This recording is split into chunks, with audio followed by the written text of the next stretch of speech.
Hello everyone, welcome to my YouTube channel. I am Abhishek Gaurav from IIT BHU. तो दोस्तों, इस video से हम मेडाइवल हिस्ट्री को स्टार्ट करने वाले हैं। और बेसिकली अगर हम इंडियन हिस्ट्री की बात करें तो इंडियन हिस्ट्री तीन पार्ट्स में डिवाइडेड है। इंडियन हिस्ट्री तीन पार्ट में डिवाइडेड है। फर्स्ट हो गया एंशियंट हिस्ट्री, सेकंड हो गया मिडाइवल हिस्ट्री और थर्ड हो गया modern history, modern Indian history. तो अगर एंशियंट हिस्ट्री की बात करें तो एंशियंट हिस्ट्री 712 एडी से पहले जो कुछ भी हुआ है वो एंशियंट हिस्ट्री में आएगा। मेडिवल हिस्ट्री में 712 से लेके 1707 तक, यानी 712 एडी से लेके 1707 एडी तक जो कुछ भी हुआ है वो मेडिवल हिस्ट्री में आएगा। और मॉडर्न हिस्ट्री में 1707 से आगे जो कुछ भी हुआ है वो मॉडर्न हिस्ट्री में आएगा।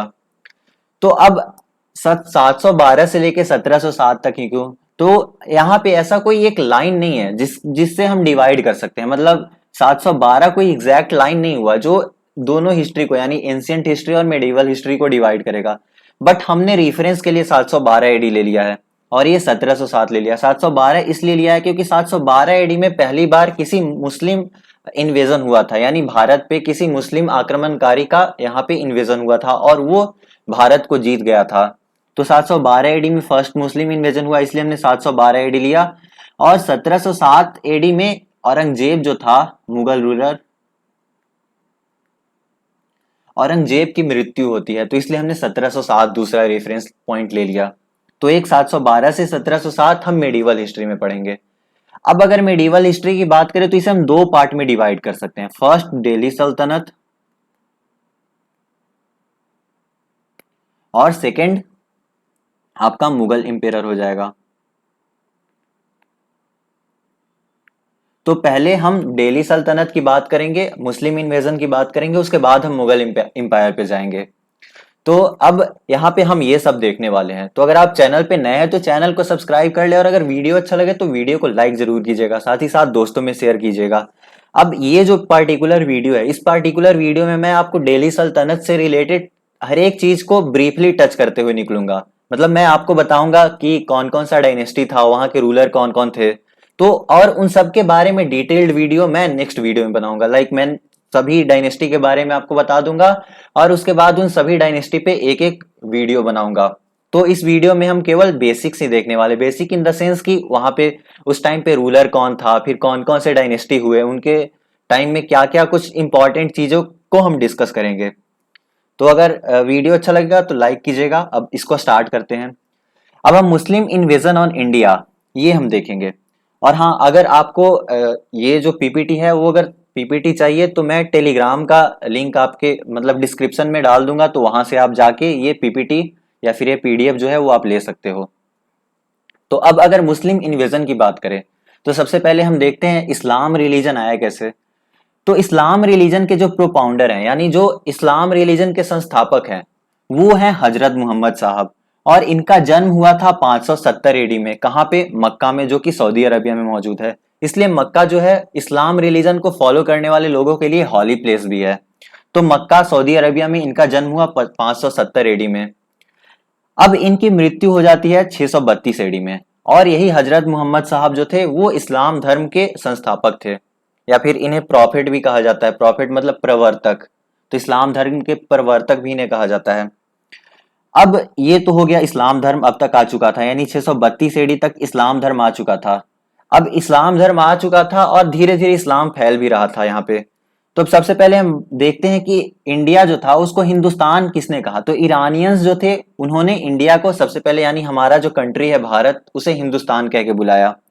तो अब बेसिकली होता क्या है कि इंडिया जो है, मतलब अगर इंडिया ये हो गया और इधर से सिंधु रिवर यानी सिंधु नदी जो होती है वो बहती है, जो कि अभी पाकिस्तान से होके गुजरती है, अभी अभी के पाकिस्तान में है, बट पहले तो वो इंडिया में ही था। तो सिंधु रिवर जो थी, सिंधु नदी थी, वो यहाँ से गुजरती है। और ईरानियंस जो थे वो सिंधु में स को ह प्रोनाउंस करते थे, तो इसलिए स को इन्होंने ह प्रोनाउंस किया। तो सिंधु के जगह पे इन्होंने हिंदू प्रोनाउंस किया, सिंधु के जगह पे इन्होंने हिंदू प्रोनाउंस कर दिया। मतलब इनका प्रोनाउंसिएशन सही नहीं था, इसलिए इन्होंने स की जगह पे ह प्रोनाउंस किया। और ये जो सिंधु रिवर के आसपास की जो जगह थी उसे इन्होंने हिंदुस्तान कहा, यानी सिंधु को इन्होंने हिंदू प्रोनाउंस किया और हिंदू के आसपास की जगह जो हुई उसे इन्होंने हिंदुस्तान कहा। तो बेसिकली ईरानियंस थे जिन्होंने पहले हिंदुस्तान कह के बुलाया भारत को। अब ग्रीक्स लोग जो थे, ग्रीक थे, इनका प्रोनाउंसिएशन और भी ज्यादा खराब था, तो इन्होंने सिंधु को इंडोस पढ़ा। तो सिंधु जो लिखा जाता है, सिंधु नदी थी, इसको इन्होंने इंडोस पढ़ा और इंडोस रिवर के आसपास का जो जगह है उसे इन्होंने इंडिया कहा। तो ग्रीक्स ने इंडिया का नाम दिया और ईरानियंस ने हिंदुस्तान का नाम दिया। अब जो भारत में रहने वाले लोग थे इनके लिए हिंदू शब्द का पहली बार इस्तेमाल अरबियंस ने किया था। तो ये कुछ बेसिक चीजें हैं जो मैं आपको बता रहा हूं। अब हम आते हैं मुस्लिम इन्वेजन पे। तो ये तो इस्लाम आ चुका है अभी तक, अब मुस्लिम इन्वेजन पे आते हैं। तो बेसिकली भारत में दो तरह के मुस्लिम इन्वेजन हुए हैं। यहां से आपका मतलब कम से कम दो तीन तीन चार क्वेश्चन तो इजीली बन सकता है, मतलब यहीं पे आप देख लोगे। तो दो तरह के मुस्लिम इन्वेजन हुए हैं, first Arab Muslim invasion and second Turkish Muslim invasion. तो आपको ध्यान रखना है यहाँ पे अरब मुस्लिम इन्वेजन सिर्फ एक ही हुआ है, बाकी टर्किश मुस्लिम इन्वेजन हुआ है। फिर बाद में हम आगे देखेंगे जो दिल्ली सल्तनत थी, इसमें भी जो चारों डायनेस्टी थी उसके बारे में हम अभी आगे बात करते हैं, पहले इसको देख लेते हैं। तो अरब मुस्लिम इन्वेजन सबसे पहली बार हुआ।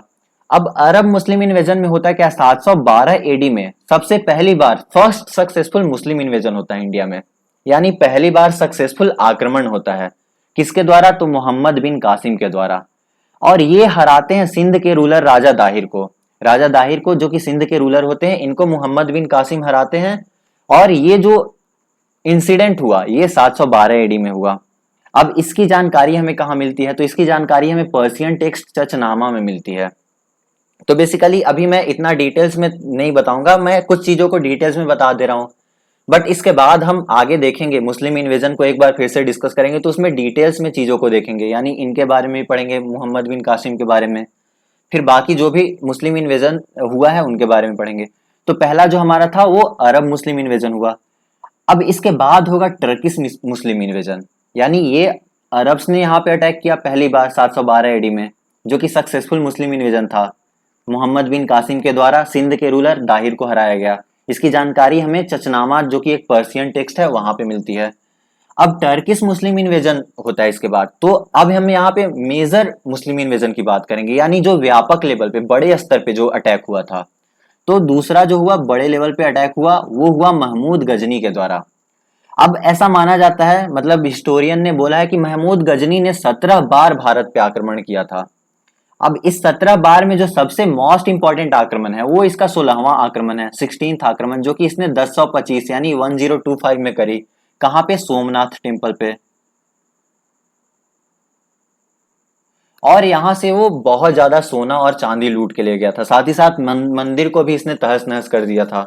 तो महमूद गजनी 17 बार अटैक करता है, जिसमें 16वां बार में ये 1025 में सोमनाथ टेम्पल पे अटैक करता है। और ये इसका मतलब मोस्ट इंपॉर्टेंट अटैक है, जो कि मतलब क्वेश्चंस में पूछ सकता है ये। इसके बाद फिर मोहम्मद गौरी, सियाबुद्दीन मोहम्मद गौरी होता है। तो ये मोहम्मद गौरी जो था वो 1000 से लेके 1027 तक के बीच में 17 बार आक्रमण करता है। उसके बाद सिहाबुद्दीन मोहम्मद गौरी ये 1175 में पहला आक्रमण करता है, और ये जो 1175 में आक्रमण करता है वो मुल्तान पे आक्रमण करता है, और मुल्तान पे आक्रमण करके ये जीत भी जाता है। तो पहला आक्रमण इसका हुआ मुल्तान पे 1175 में, जो कि जीत जाता है। उसके बाद 1178 में करता है, 1178 में माउंट आबू पे होता है, भीम टू जो होते हैं उनके साथ। तो अब यहाँ पे ये जो होता है 1178 वाला जो माउंट आबू पे जो इसका बैटल होता है, इसमें ये हार जाता है। फिर 1191 यानी 1191 में फर्स्ट बैटल ऑफ तरायन होता है, पृथ्वीराज चौहान और मोहम्मद गौरी के बीच में, जिसमें भी मोहम्मद गौरी हार जाता है। लेकिन इसके बाद फिर से 1192 में यानी 1192 में सेकेंड बैटल ऑफ तरायन होता है उन्हीं के बीच में, यानी मोहम्मद गौरी और पृथ्वीराज चौहान के बीच में। तो इसमें मोहम्मद गौरी जीत जाता है और इस तरह से नॉर्थ इंडिया में अपना एम्पायर एस्टेब्लिश करना स्टार्ट कर देता है। लेकिन फाइनली 1194 में 1194 में बैटल ऑफ चंदावर होता है, जो कि जयचंद के साथ होता है, और ये जयचंद भी इसमें हार जाते हैं, मोहम्मद गौरी जीत जाता है। और इस तरह से मोहम्मद गौरी नॉर्थ इंडिया में अपना एम्पायर एस्टेब्लिश कर लेता है। तो यहाँ पे हमने देखा मोहम्मद गौरी जो था वो 5 वॉर लड़ता है, मतलब 5 बैटल होता है। फर्स्ट 1175 में जो कि जीत जाता है, फिर 1178 में माउंट आबू में हार जाता है, फिर 1191 में फर्स्ट बैटल ऑफ तराइन हुआ जिसमें ये हार जाता है। 1192 में सेकंड बैटल ऑफ तराइन होता है पृथ्वीराज चौहान और इनके बीच में, मोहम्मद गौरी के बीच में, तो ये जीत जाता है। और 1194 में एक और बैटल होता है, बैटल ऑफ चंदावर, जिसमें ये जीत जाता है राजा जयचंद से। तो ये तो इसका ये हुआ। अब इसका मोहम्मद गौरी जो था, इसका एक गुलाम था, स्लेव था, जो कि इसका एक बहुत ही विश्वासी भी था। मतलब ये जो कुतुबुद्दीन ऐबक था, इसने ये जो वॉर हुआ, मतलब 92 में बैटल ऑफ ये मतलब बैटल ऑफ जो तराइन हुआ था, इसमें इसने हेल्प करी। फिर बाकी जो भी बैटल्स वगैरह हुए, 1194 में बैटल ऑफ चंदावर जो हुआ, इसमें भी हेल्प करी। तो ये मतलब कुतुबुद्दीन ऐबक इसका बहुत ही विश्वासी गुलाम था, मतलब हर जगह इसकी हेल्प करता था। तो अब ये कुतुबुद्दीन ऐबक को जब ये यहाँ से इंडिया से लौट रहा होता है, तो कुतुबुद्दीन ऐबक को अपना जो भी राजपाट होता है वो सौंप के यहाँ से निकल जाता है। और कुतुबुद्दीन ऐबक जो होता है वो दिल्ली सल्तनत या फिर स्लेव डायनेस्टी की स्थापना करता है। तो कुतुबुद्दीन ऐबक जो होता है वो स्लेव डायनेस्टी की शुरुआत करता है। तो अब हमने यहाँ तक देख लिया। आप फिक्र ना करें, मैं आप इसका पीडीएफ का लिंक मतलब दे दूंगा, तो आप टेलीग्राम से जाके डाउनलोड कर सकते हैं। और इसको डिटेल में मैं नेक्स्ट वीडियो में कवर करूंगा, अभी मैं थोड़ा ऊपर ऊपर से ही बता रहा हूँ। अब दिल्ली सल्तनत की अगर हम बात करें, तो दिल्ली सल्तनत को हम 5 भाग में डिवाइड कर सकते हैं। मतलब 5 डायनेस्टी हैं, इन पांचों डायनेस्टी को मिला के दिल्ली सल्तनत बनता है। तो अब दिल्ली सल्तनत, पहले तो इनको कहा क्यों जाता है मुगल सल्तनत। दिल्ली सल्तनत की अगर बात करें तो इनका कैपिटल अगर दिल्ली था, तो मुगल सल्तनत का भी कैपिटल तो दिल्ली ही होगा, ये भी दिल्ली के आसपास ही राज कर रहे थे। लेकिन इसलिए इन्हें दिल्ली सल्तनत कहा जाता है क्योंकि ये दिल्ली के आसपास छोटे एरिया में ही रूल कर रहे थे, मतलब दिल्ली से। और अगर हम मुगल इंपायर की बात करें, तो मुगल इंपायर पूरे इंडिया में राज कर रहा था, लेकिन ये दिल्ली के आसपास कहीं जगहों में राज कर रहे थे, इसलिए दिल्ली सल्तनत कहा जाता है।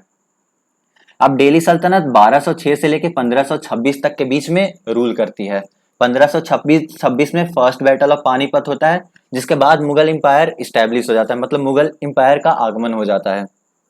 तो अब हम देखते हैं। अब जैसा कि हमने पहले बात किया, अरब मुस्लिम इन्वेजन पहली बार किसके साथ हुआ, मोहम्मद बिन कासिम ने किया था। और बाकी ये जो था वो टर्किश मुस्लिम इन्वेजन था। तो आप यहाँ पे ध्यान रखिए, ये चारों जो डायनेस्टी था ये टर्किश लोग थे, और ये जो लोदी डायनेस्टी था ये अफगानी थे, मतलब अफगानिस्तान से थे। तो ये भी आपको क्वेश्चन में आ सकता है कि इनमें से कौन सा जो है वो अफगानिस्तान मतलब अफगानी डायनेस्टी था, बाकी कौन सा टर्किश था। तो यहाँ पे स्लेव डायनेस्टी हो गया, खिलजी डायनेस्टी हो गया, तुगलक डायनेस्टी हो गया, और सैयद डायनेस्टी हो गया। तो ये सब टर्किश थे, और लोदी डायनेस्टी जो था वो अफगानिस्तान के थे, मतलब अफगानी थे। तो अब अगर हम दिल्ली सल्तनत की बात करें, तो दिल्ली सल्तनत 1206 से लेकर 1526 तक दिल्ली सल्तनत रहा, और इसमें 5 मेजर डायनेस्टी था। फर्स्ट स्लेव डायनेस्टी, जो कि रूल किया, जिसने मतलब स्लेव डायनेस्टी का अगर टाइम पीरियड देखें तो 1206 से लेके 1290 तक। थोड़ा मैं इसे एक बार इरेज कर लेता हूं।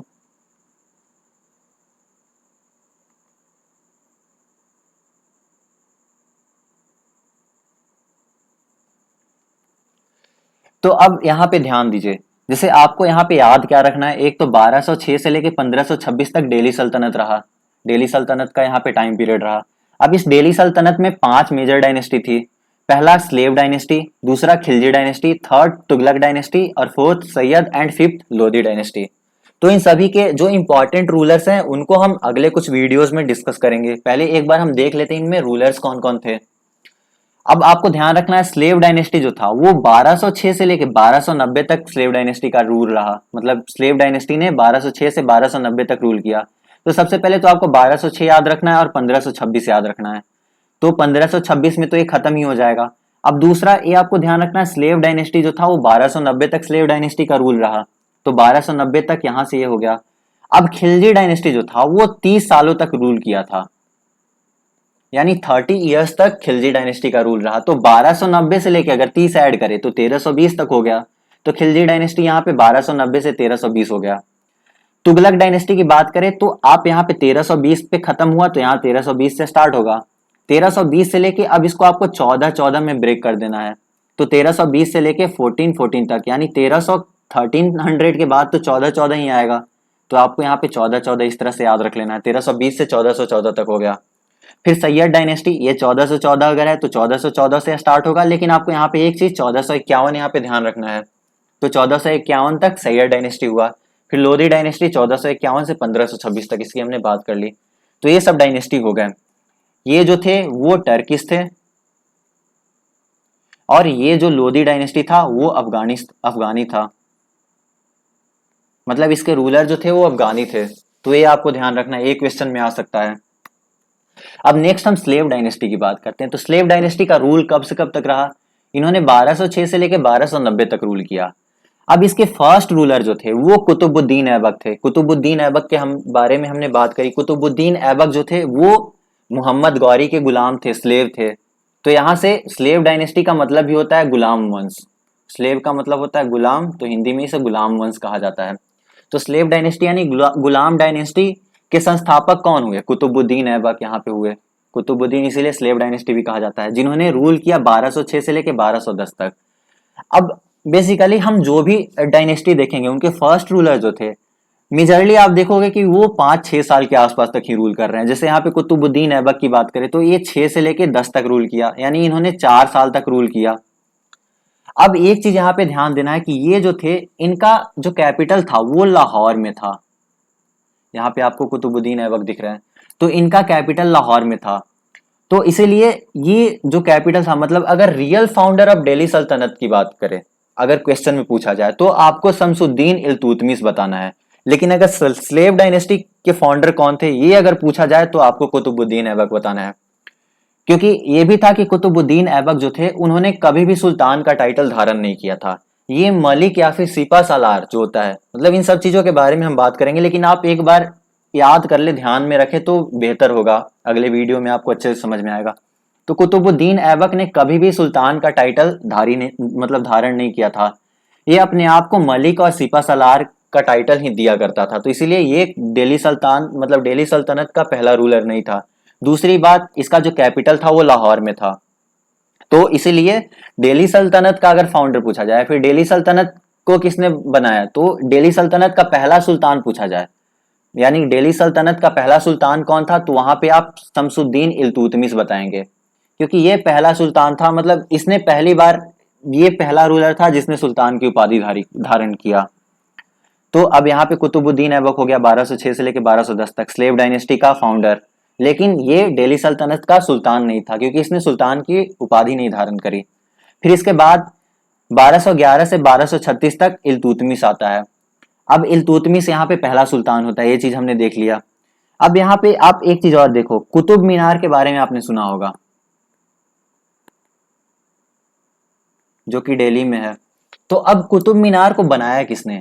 तो यहाँ पे कुतुब मीनार का जो फर्स्ट स्टोरी है या फिर बेसमेंट है, तो इसको कुतुबुद्दीन ऐबक ने बनाया था, यानी कुतुबुद्दीन ऐबक ने काम स्टार्ट कराया। तो अगर यहाँ पे मैं एक बार फिर से इसको मिटा देता हूं,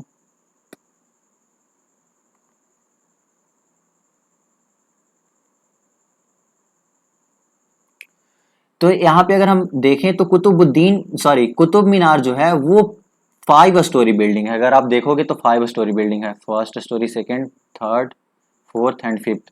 तो ये जो फर्स्ट स्टोरी था, यानी बेसमेंट और फर्स्ट स्टोरी जो हो गया, वो कुतुबुद्दीन ऐबक ने बनवाया। फिर second, third and fourth story ये बनवाया था शमसुद्दीन इल्तुतमिश ने। लेकिन होता क्या है कि ये जो फोर्थ स्टोरी होता है शमसुद्दीन इल्तुतमिश ने बनवाया, सेकंड, थर्ड एंड फोर्थ। लेकिन फोर्थ स्टोरी जो होता है वो बिजली गिरने के कारण, मतलब ये थोड़ा सा ये हो जाता है, टूट जाता है। तो बाकी फोर्थ एंड फिफ्थ बिल्डिंग एक बार फिर से फिरोज शाह तुगलक ने बनवाया। यानी 3 रूलर मिलके ये जो कुतुब मीनार है उसे 3 रूलर ने मिलके बनाया। कौन कौन? फर्स्ट कुतुबुद्दीन ऐबक, जिसने नींव रखी और फर्स्ट स्टोरी बनाया और बेसमेंट तैयार किया। सेकंड शमसुद्दीन इल्तुतमिश हो गया, इसने सेकंड, थर्ड और फोर्थ स्टोरी बनाया। एंड नेक्स्ट जो था वो फिरोज शाह तुगलक हुआ, उसने फोर्थ और फिफ्थ स्टोरी बनाया। तो ये कुतुब मीनार के बारे में हमने बात कर ली। और ये जो कुतुब मीनार था वो कुतुबुद्दीन बख्तियार काकी नाम के एक सूफी संत थे, जिनके याद में बनाया गया था। तो इसको आप ध्यान रखें। तो अब शमसुद्दीन इल्तुतमिश हो गया, उसके बाद रकुनुद्दीन आता है। तो शमसुद्दीन इल्तुतमिश जो था वो अपनी बेटी को रूलर बनाना चाहता था, जो कि रजिया सुल्तान थी। तो रजिया सुल्तान को इसने एक्सपेडिशन में भी भेजा था कुछ कुछ जगहों पे। तो यहाँ पे ये देख रहा था कि रजिया सुल्तान एक इफेक्टिव रूलर बन सकती थी, इसलिए ये रजिया सुल्तान को रूलर बनाना चाहता था। बट अब होता क्या है कि ये जो रजिया सुल्तान थी वो औरत थी, और वहां पे अगर अभी भी आप मुस्लिम कल्चर की बात करो तो मुस्लिम कल्चर में औरतों को मतलब इतना ज्यादा पावर नहीं दिया जाता है। तो उस टाइम पे तो और भी ज्यादा ये था। अभी तो फिर भी थोड़ा सही हो गया है, मतलब माहौल सही हो गया है, बट उस टाइम पे बहुत ज्यादा ये था। तो इसलिए रजिया सुल्तान जब यहाँ पे रूलर बनी दिल्ली की, तो इन्हें मतलब ये किया गया। तो सबसे पहले तो यहाँ पे रजिया सुल्तान को ये बनाना चाहते थे, बट 1236 में बनता है रुकनुद्दीन। लेकिन रुकनुद्दीन जो होता है वो उतना इफेक्टिव नहीं होता है, साथ ही साथ ही कहीं मतलब एक्सपेडिशन पे, साउथ एक्सपेडिशन पे गया होता है, वॉर लड़ने, बैटल वगैरह लड़ने। तो रजिया सुल्तान जो होती है वो खुद रूलर बन जाती है। लेकिन यहाँ पे जो ये शमसुद्दीन इल्तुतमिश था, इसने चहलगामी नाम की एक ये किया था,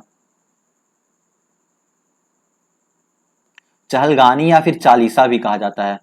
तो चालीसा या चहलगानी नाम का एक संगठन था जिसमें 40 लोग थे। 40 मतलब ये इल्तुतमिश के जो भी मतलब फेथफुल लोग थे, जिसपे भरोसा कर सकता था, तो उनका एक ग्रुप बनाया गया था चालीसा। तो ये जो चालीसा होते हैं वो रजिया सुल्तान को बैठने नहीं देते यहाँ पे।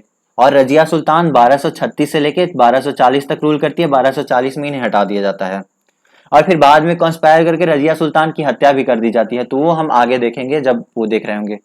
इसके बाद बहरम शाह होते हैं। बहरम शाह गद्दी पे बैठते हैं, ये 1240 से 1242 तक। तो इनकी भी हत्या कर दी जाती है, ये भी हट जाते हैं। फिर मसूद शाह बैठते हैं, तो ये भी हट जाते हैं। मतलब ये सब जो है वो इंपॉर्टेंट रूलर नहीं है। इंपॉर्टेंट रूलर को मैंने ग्रीन से मार्क किया है। तो यहाँ पे कुतुबुद्दीन ऐबक हो गए, शमसुद्दीन इल्तुतमिश हो गए, रजिया सुल्तान हो गई, और उसके बाद गियासुद्दीन बलबन हो गए। तो नसरुद्दीन महमूद होते हैं 1246 से लेके 1266 तक। अब ये जो नसरुद्दीन मोहम्मद होते हैं, महमूद होते हैं, ये बहुत ही सादा जीवन, उच्च विचार विचार वाले मतलब रूलर होते हैं। बहुत ही सादा जीवन वाले, मतलब ये बहुत ही अच्छे रूलर आप कह सकते हो, उस तरह के होते हैं। तो जो भी काम काज होता है गियासुद्दीन बलबन ही इनका देख रेख करता है। फिर गियासुद्दीन बलबन जो होता है वो अपनी बेटी की शादी भी इनसे करा देता है। इसलिए जो भी यहाँ आप देख रहे हो 1246 से 1266 तक ये रूल किया नसरुद्दीन महमूद। बट धीरे धीरे करके ये इनका जो भी विश्वास गेन कर लेता है, और यहाँ पे 1246 से 1266 तक आप एक तरह से कहें तो गयासुद्दीन बलबन ही रूल कर रहा था। लेकिन मतलब यहाँ पे रूलर तो ये थे, बट रूल यही कर रहा था।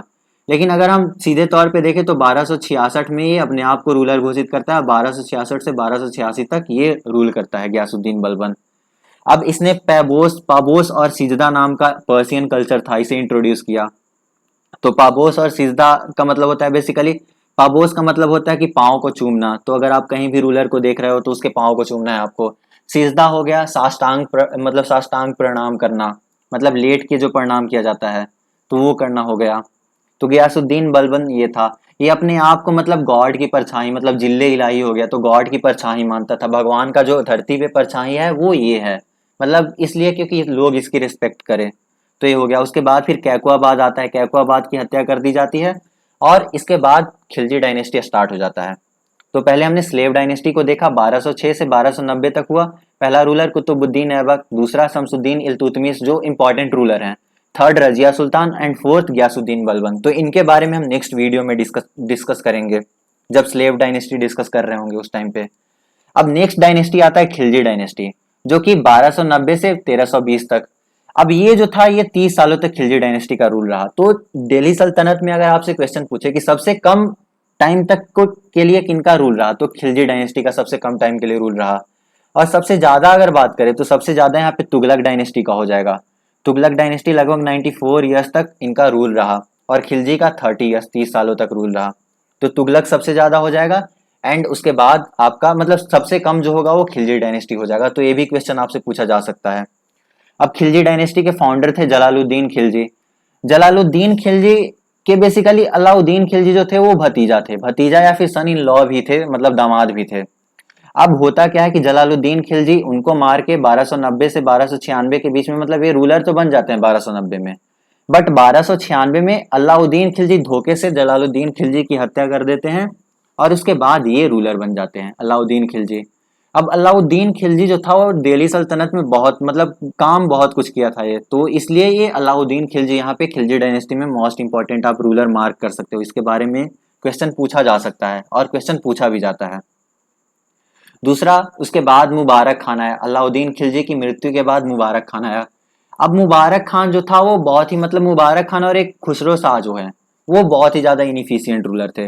मुबारक खान के बारे में तो ये भी कहा जाता है कि ये दरबार में नंगा ही चला जाता था। फिर दरबार में औरतों की कपड़े पहन के मतलब घूमने लगता था, चला जाता था। तो मुबारक खान या फिर अलाउद्दीन मुबारक खिलजी भी इनको कहा जाता है। तो ये जो थे ये मतलब इनफिशियंट थे। तो मुबारक खान की हत्या कर दी जाती है 1320 में, और खुसरो शाह जो होते हैं वो बैठ जाते हैं। खुसरो शाह गद्दी पे बैठते हैं। अब खुसरो शाह की भी हत्या कर दी जाती है। खुसरो शाह की हत्या करके यहाँ पे फिर उसके बाद तुगलक डायनेस्टी स्टार्ट हो जाती है। तो एक चीज मैं आपको यहाँ पे बताना चाहता हूँ, एक चीज जो आपको यहाँ पे ध्यान रखना है। सबसे पहली बात तो ये कि दो जगह आपको आएगा, दो जगह यहाँ पे आप देखोगे कि मंगोल्स ने आक्रमण किया था। सबसे पहला जो आक्रमण मंगोल का, आपके मतलब वैसे तो मंगोल का आक्रमण होता रहता था, बट जो हमें क्वेश्चन में पूछा जा सकता है वो इल्तुतमिश के टाइम में मंगोल का आक्रमण हुआ था।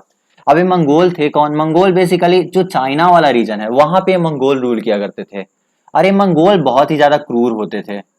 मतलब जहां जाते थे वहां पे लोगों को मारते थे, घर वगैरह तबाह कर देते थे, फसलों को तबाह कर देते थे। बच्चे हो गए, औरत हो गए, मतलब बच्चे बूढ़े कोई भी किसी को नहीं देखते थे, सबको काट देते, सबका सर कलम कर देते थे। तो यहाँ पे सबसे पहला जो होगा आपका वो इल्तुतमिश के टाइम में मंगोल का आक्रमण होने वाला था। यानी चंगेज खान जो था वो आक्रमण कर देता। लेकिन इल्तुतमिश अपनी मतलब बुद्धिमत्ता कहें या फिर जो भी हो, इससे मतलब उनका जो आक्रमण होता है वो रोक लेते हैं। बेसिकली होता क्या है कि मंगबर्णी ख्वारिज्म के रूलर होते हैं। तो मंगबर्णी जो होते हैं वो इनसे पनाह मांगने आते हैं। मंगबर्णी चंगेज खां के भाई की हत्या कर देते हैं और वो भाग रहे होते, भागते फिर रहे होते हैं। तो ये इल्तुतमिश के पास आते हैं, इल्तुतमिश से पनाह मांगते हैं। बट इल्तुतमिश को पता होता है कि ये जो मंगोल्स है बहुत ही ज्यादा क्रूर हैं, इसलिए इल्तुतमिश मना कर देता है यहाँ पे। और इस तरह से इल्तुतमिश जो था वो मंगोल्स के आक्रमण से भारत को बचा लेता है, वरना बहुत ज्यादा तबाही होती उस टाइम पे। तो एक तो यहाँ पे आएगा, और दूसरा यहाँ पे तुगलक डायनेस्टी के टाइम में भी आपका आएगा। वैसे तो और भी आता है, लेकिन दो चीजें मैं आपको स्पेसिफिकली बता रहा हूँ। एक तो चंगेज खां का वहां पे होने वाला था, दूसरा तैमूर लंग का होगा। तो ये यहाँ पे होगा, तुगलक डायनेस्टी में होगा। तो इसको आपको ध्यान रखना है, ये क्वेश्चन पूछा जाता है या फिर पूछा जा सकता है। अब यहाँ हमने देखा खुसरो शाह की हत्या कर दी जाती है गयासुद्दीन तुगलक के द्वारा, जिसका नाम गाजी मल्लिक भी था। तो ये हत्या करके गद्दी पे बैठता है। अब एक चीज मैंने आपको और भी बताया था, कुतुबुद्दीन ऐबक यहाँ पे 4 साल के लिए रूलर बना। फिर जलालुद्दीन खिलजी यहाँ पे 6 साल के लिए रूलर बनते हैं। और ये गयासुद्दीन तुगलक जो होते हैं वो यहाँ पे मात्र 5 साल के लिए रूलर बनते हैं। तो गयासुद्दीन तुगलक जो होते हैं वो खुसरो शाह की हत्या करके यहाँ पे बैठ जाते हैं गद्दी पे। अब गद्दी पे बैठते तो हैं, बट ये गए होते हैं बंगाल में, बंगाल एक्सपीडिशन में गए होते, बंगाल में इनका कुछ बैटल वैटल हो रहा होता है और वहां से लौट रहे होते हैं। तो इनके स्वागत में मोहम्मद बिन तुगलक, जिनका नाम जौना खान भी था, इनके स्वागत में एक लकड़ी का मकान बनाया जाता है। वहां पे इनकी स्वागत करी जाती है। लेकिन क्या होता है कि ये जो लकड़ी का मकान होता है इन पे गिर जाता है और इनकी मौत हो जाती है यहाँ पे। तो अब गयासुद्दीन तुगलक की मौत हो गई। गयासुद्दीन तुगलक के बाद इनके जो बेटे होते हैं मोहम्मद बिन तुगलक, ये गद्दी पे बैठते हैं। तो ये एक इंपॉर्टेंट रूलर है इसमें। और दूसरा फिरोज शाह तुगलक। तो मोहम्मद बिन तुगलक के साथ होता क्या है कि ये बहुत ही पढ़े लिखे रूलर होते हैं, बट लोग इन्हें पागल राजा के नाम से भी जानते हैं। तो ये क्वेश्चन आपसे पूछा जाएगा कि कौन सा रूलर ऐसा था जिसे पागल राजा के नाम से भी या पागल रूलर के नाम से भी जाना जाता है? तो ये आपका मोहम्मद बिन तुगलक हो जाएगा। अब इसे ऐसा क्यों कहा जाता है वो हम तुगलक डायनेस्टी पढ़ रहे होंगे तब देखेंगे। क्योंकि ऐसा हुआ ये था कि मतलब कुछ 5 मतलब हम इसके पॉलिसीज को देखेंगे, जो कि पॉलिसीज तो बहुत अच्छा था बट उसका इम्प्लीमेंटेशन सही समय पे नहीं हुआ। तो आप इनको, ये जो मोहम्मद बिन तुगलक हैं, इनको आप अ, इनका आप बदकिस्मती कहें या कुछ भी कहें, तो वो चीज यहाँ पे आ जाती है। मतलब ये पढ़े लिखे तो बहुत होते हैं, मतलब बहुत अच्छा अच्छा आइडिया इनके दिमाग में आता है, बट उनका इम्प्लीमेंटेशन सही से हो नहीं पाता है। लाइक इन्होंने दिल्ली से दौलताबाद अपनी कैपिटल को शिफ्ट किया, वहां तक जाने में बहुत लोगों की मृत्यु हो गई। फिर दौलताबाद से दिल्ली तक आके मतलब फिर से दिल्ली में अपना कैपिटल बनाया, तो वहां से फिर आने में बहुत ज्यादा ही हुआ। तो प्रजा परेशान हो गई, पर मतलब प्रजा इनसे परेशान थी, ये प्रजा से परेशान थे, क्योंकि इनका कुछ भी जो भी पॉलिसी था वो सही से चल नहीं रहा था। तो मोहम्मद बिन तुगलक का ये स्टोरी है, वो हम देखेंगे जब तुगलक डायनेस्टी पढ़ रहे होंगे। तो नेक्स्ट आपका यहाँ पे इसके बाद मोहम्मद बिन तुगलक की जब मौत हो जाती है, मृत्यु के बाद यहाँ पे फिरोज शाह तुगलक होते हैं, जो इनके भाई होते हैं, चचेरे भाई होते हैं, ये गद्दी पे आते हैं। अब ये जो फिरोज शाह तुगलक था ये बहुत ज्यादा शहर का निर्माण करवाता है, लगभग 300 के आसपास शहर का ये निर्माण करवाता है। तो उसी में जौनपुर नाम का आपने एक जगह सुना होगा, इस जौना खान के नाम पे रखा गया। तो जौनपुर का भी निर्माण इन्होंने करवाया। फिरोज शाह कोटला के बारे में आपने सुना होगा, तो इन सब चीजों के बारे में हम बात करेंगे, लेकिन थोड़ा मैं आपको ओवरव्यू दे दे रहा हूँ कि क्या है। फिरोज शाह तुगलक ने ये सब निर्माण करवाया। इसके बाद नसरुद्दीन महमूद बैठते हैं, तो ये बेसिकली इनफिशियंट रूलर होते हैं। यहाँ पे 1391 से 1388 तक यहाँ पे फिरोज शाह तुगलक रहे। उसके बाद 1394 से 1412 तक यहाँ पे नसरुद्दीन महमूद बैठते हैं। अब यहाँ पे एक चीज होता क्या है, इसी टाइम में तैमूर लंग का आक्रमण होता है। तो मैं आपको वो दिखा देता हूँ एक बार। अब बेसिकली होता क्या है, 1398 में यानी 1398 में जब नसरुद्दीन महमूद रूल कर रहे होते हैं, इस टाइम पे तैमूर लंग का आक्रमण होता है। ये भी एक मंगोल शासक था। अब तैमूर लंग जो था ये भी बहुत ज्यादा क्रूर शासक था। इसका भी वही था, जहां जाता था वहां पे घर तबाह कर देता था, लोगों को काट देता था, फिर फसलें जला देता था, बच्चों को मारता था, औरतों को उठा ले जाता था। मतलब ये बहुत ज्यादा क्रूर शासक था। तो 1398 में यहाँ पे तैमूर लंग आक्रमण करता है। और 1398 में जब तैमूर लंग आक्रमण करता है, तो इसके बाद जब यहाँ से जा रहा होता है, दिल्ली को जीत के जब जा रहा होता है, तब ये खिज्र खान को लाहौर या फिर मुल्तान का, मतलब लाहौर और मुल्तान का गवर्नर बना के जाता है।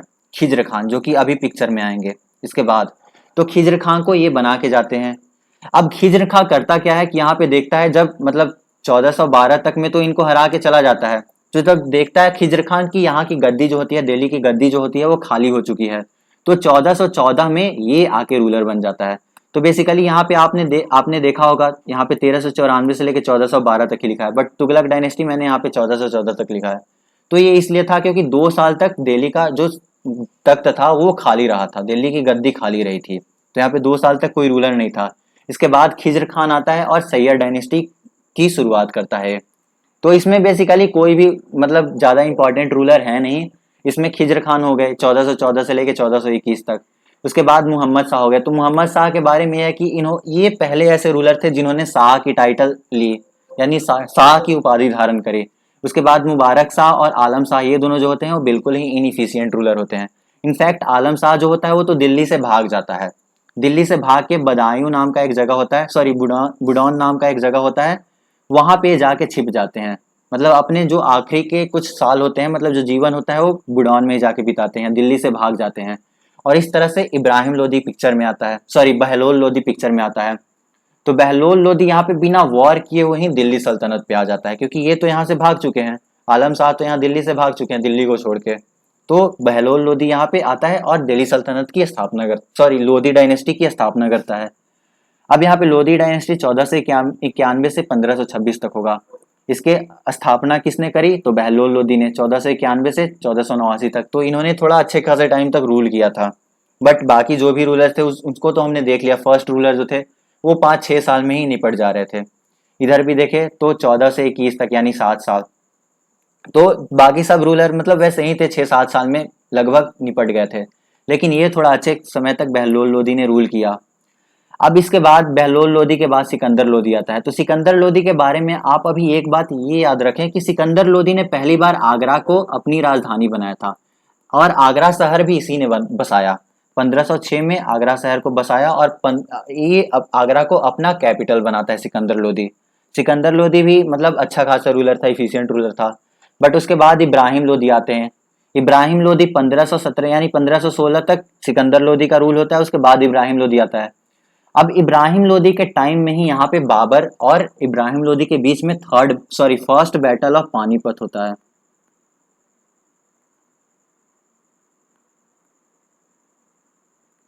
अब ये फर्स्ट बैटल ऑफ पानीपत में बाबर जो होता है वो इब्राहिम लोदी को हरा के यहाँ पे मुगल डायनेस्टी की शुरुआत करता है। तो मुगल डायनेस्टी फिर पिक्चर में आ जाती है 1526 के बाद। तो 1526 तक में जो भी टाइमलाइंस वगैरह थे वो हमने एक बार देख लिया, इसको समझ लिया। अब मैं आशा करता हूँ कि जो मैं नेक्स्ट वीडियो बनाऊंगा उसमें आपको अच्छे से थोड़ा समझ में आएगा। प्लेलिस्ट में मतलब सॉरी प्लेलिस्ट का लिंक मैं डिस्क्रिप्शन में दे दूंगा, तो वहां से आप इजीली उसको देख भी सकते हो। तो आई होप आपको वीडियो सही लगा होगा। वीडियो अगर अच्छा लगे तो वीडियो को लाइक कर लें और चैनल को भी सब्सक्राइब कर लें, साथ ही साथ दोस्तों में भी शेयर करें। So thanks for watching.